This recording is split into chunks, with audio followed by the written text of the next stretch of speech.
ചില ആൾക്കാരെ വിചാരം എന്ന് പറഞ്ഞാൽ OTT സിനിമ എടുത്ത് എല്ലാ സിനിമയും OTT കച്ചവടമാവുന്ന. അപ്പൊ ഈ അറിയാത്തവരൊരു ശ്രദ്ധിക്കുക. അതായത് ഈ അറിയാത്തവരാരെന്ന് പറഞ്ഞാല് സീക്രട്ട് ഏജന്റ് ഒക്കെ അവിടെ ഇരുന്ന് പറയും ഈ OTT വാടക കിട്ടും, റെന്റ് കിട്ടും, എന്ത് കിട്ടും, തേങ്ങ കിട്ടും എന്നൊക്കെ. OTT ഒരു കാര്യം ഞാൻ ആദ്യമേ പറയാമല്ലോ, OTT സിനിമയൊക്കെ നല്ലതാണെങ്കിൽ അവർ എടുക്കുകയൊക്കെ ചെയ്യില്ലെന്ന് ഒരിക്കലും പറയുന്നില്ല. പൈസ കിട്ടുകയും ചെയ്യും. ഇത് എങ്ങനെയാണെന്നുള്ള കാര്യം കൂടെ അറിയുക.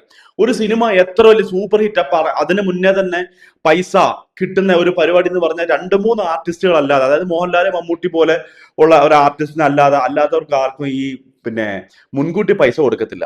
അഥവാ അവർക്ക് പറഞ്ഞാൽ തന്നെയും ഇപ്പൊ നമ്മൾ ബഡ്ജറ്റ് എക്സാമ്പിൾ വെച്ചിട്ട് ബഡ്ജറ്റ് ഒരു 10 കോടി രൂപ പറയുകയാണെങ്കിൽ അത് അവർ പറയുന്നത് 2 കോടി രൂപയ്ക്കായിരിക്കും OTT മുന്നേ പറയുന്നത്. അപ്പൊ അവർ എന്തായാലും പ്രൊഡ്യൂസർ കൊടുക്കത്തില്ല. കാരണം കൊടുക്കാൻ പറ്റില്ല. കാരണം ബാക്കി 8 കോടി രൂപ പിടിക്കാറുണ്ട്. തിയേറ്ററിൽ നിന്ന് കിട്ടുമോ ഇല്ലെന്ന് അറിയത്തില്ല. അതായത് ഇവർ ചെയ്യുന്ന പരിപാടി ഇത്രയേ ഉള്ളൂ. അപ്പൊ ഈ തിയേറ്ററിനകത്ത് ഓടുന്ന അനുസരിച്ചിട്ടാണ് നല്ല പടം അഭിപ്രായം ഉണ്ടെങ്കിൽ അവർ ഈ പറഞ്ഞ പോലെ 10 കോടി തന്നെ എടുക്കാൻ അവർ തയ്യാറാണ്. അല്ലാതെ ഈ പറഞ്ഞ പോലെ കണ്ട പടം എല്ലാം എടുത്ത് വെച്ച് OTT എടുക്കുമെന്ന് പറഞ്ഞ കുറെ പ്രൊഡ്യൂസർമാർ പുതിയതായിട്ട് വരുന്നുണ്ട്. അങ്ങനെ ഒരു സംഭവമേ യഥാർത്ഥത്തിലില്ല. ഇപ്പം പ്രശസ്തമായ 2-3 പടങ്ങളുടെ അവസ്ഥ തന്നെ ഞാൻ ആ പടം എന്താന്ന് പറയുന്നില്ല, നമ്മുടെ സൗഹൃദങ്ങളുള്ള പടങ്ങൾ തന്നെയാണ്.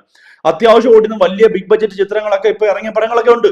ഈ പടങ്ങൾ പോലും ഇപ്പൊ എടുക്കാത്തെന്ന് പറഞ്ഞാൽ അത് തിയേറ്ററിന്റെ റെസ്പോണ്ട് അനുസരിച്ചാണ്. റെസ്പോൺസ് ഇല്ലെങ്കിൽ പോയി തകർന്ന് തരിപ്പണമായി. OTT-ക്കാർക്കും വേണ്ട, ആർക്കും വേണ്ട, വളരെ തുച്ഛമായ പൈസ പറയത്തുള്ളൂ. ഈ പറയുന്ന പോലെ ഈ കാറിനകത്ത് റിവ്യൂ പറയുന്നത് എല്ലാവരും നമുക്ക് കുറ്റം പറഞ്ഞില്ല. ഈ റിവ്യൂ പറഞ്ഞപ്പോൾ ഇദ്ദേഹം പറഞ്ഞ പോലെ പൈസ എന്ന് പറഞ്ഞ സാധനം നിർബന്ധം ഉണ്ട്. പൈസ എന്നില്ല കാണിച്ചു തരാം, മതിയല്ലോ. കാണിച്ചു തന്നില്ലെങ്കിൽ തീർന്നു കാര്യം. ഈ റിവ്യൂ കേട്ടിട്ട് പോകുന്ന എത്രയോ ആൾക്കാരുണ്ട്. ഇപ്പൊ ഓരോരുത്തർ പറയാം നല്ല പടം ഇറങ്ങി കഴിഞ്ഞാൽ എല്ലാവരും വന്ന് കാണുമെന്ന്.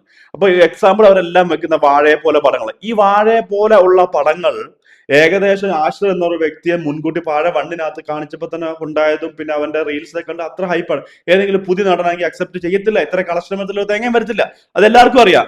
അവന്റെ വാല്യൂ, ആശ്രയ എന്ന് പറഞ്ഞ വ്യക്തിയുടെ വാല്യൂ കൊണ്ട് തന്നെയാണ് ആ പടം അത്രയും കയറിയത്. പിന്നെ നല്ല സാധനമാണ്. എത്രയോ വാഴ പോലെ അറിയാത്ത എത്രയോ സിനിമകളുണ്ടെന്നറിയാവോ, ആരും കാണാതെയും പോയത് നല്ല പടങ്ങളുണ്ട്. OTT-ക്കകത്ത് അവർ വളരെ നിസാരപ്പെട്ട പൈസക്ക് എന്റെ അടുത്ത് OTT-ക്കകത്ത് ഓരോന്ന് ചെറിയ വിൽക്കാൻ വരുമ്പം എന്തെങ്കിലും കിട്ടിയാമെന്ന് പറഞ്ഞാൽ ആ പടം കണ്ടു നോക്കുമ്പോൾ അത്യാവശ്യം കുഴപ്പമില്ല. നല്ലതെന്ന് പറയുന്നില്ല, നല്ലതാണെങ്കിൽ ഈ പറഞ്ഞ പോലെ മുതലെങ്കിലും കിട്ടിയാനെ. അത്യാവശ്യം കുഴപ്പമില്ലാത്ത പടങ്ങൾ, ഒരുപാട് പടങ്ങൾ തിയേറ്ററിൽ ആരും തിരിഞ്ഞു നോക്കാത്ത പടങ്ങൾ ഒരുപാടുണ്ട്. അപ്പൊ അതിനെക്കുറിച്ചിട്ട് വിമർശിക്കുന്നതിന് മുന്നേ ഇതൊക്കെ ഒന്ന് കണ്ടു നോക്കുന്നത് നല്ലതായിരിക്കും. അപ്പോ ഞാനിത് OTT-യെ കുറിച്ച് വലിയ ധാരണ ഇല്ലാത്ത ആൾക്കാർ പറഞ്ഞ എല്ലാ പടവും OTT എടുക്കാറില്ല സുഹൃത്തുക്കളെ. ഞാൻ ഒരു കാര്യം പറഞ്ഞേക്കുക, അത് കണ്ടിട്ട് പ്രൊഡ്യൂസർമാരുടെ അടുത്തൊക്കെ ഡയറക്ടർമാർ OTT-ക്ക് അത് ഇത്ര കിട്ടും അത്ര കിട്ടും, അതങ്ങനെ സംഭവമേ ഇല്ല. OTT എന്ന് പറഞ്ഞ സാധനം ഹിറ്റ് ആവുന്ന പടങ്ങൾക്ക് മാത്രമായിട്ട് പൈസ കൊടുക്കത്തുള്ളൂ. മാറ്റിയാക്കെന്ന് പറഞ്ഞാൽ 4-1 5-1 മാത്രമേ 10 കോടി പടത്തിന് 1 കോടി രൂപയും 2 കോടി രൂപയൊക്കെ പറയുള്ളൂ. അപ്പൊ ഓക്കെ, ശരി.